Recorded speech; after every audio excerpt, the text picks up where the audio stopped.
ఓం నమ శివాయ.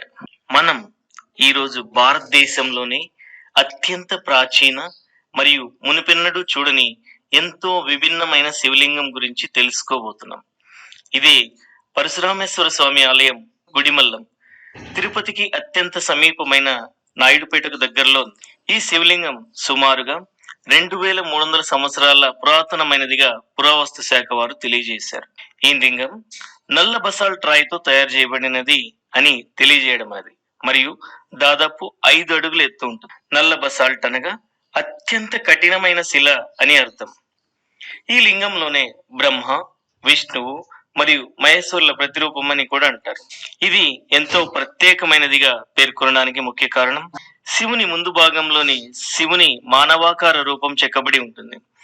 శివుడు త్రిభంగ భంగిమలో నిలబడి ఒక చేతిలో కుండను, మరొక చేతిలో పరసు అనగా యుద్ధ కోడిని పట్టుకుని ఉంటారు.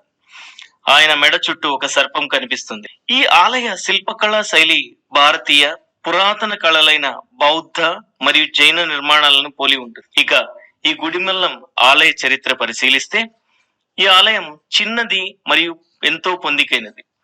ఈ దేవళం పురాతన కాలంలో ఓ సాధారణ పూజా స్థలంగా ప్రారంభమైనదిగా తెలుస్తోంది. కాలక్రమేణా పల్లవులు, చోళులు మరియు విజయనగర రాజులచే ఈ ఆలయం పునరుద్ధరణలు జరిగాయని తెలుస్తుంది. తిరుపతిని సందర్శించే ఎంతో మంది యాత్రికులు గుడిమల్లం సందర్శించి ఆ పరమశివుని అత్యంత పురాతనమైన మరియు విభిన్న శైలి గల శివలింగాన్ని దర్శించి తమ యాత్రను సఫలీకృతం చేసుకుంటున్నారు.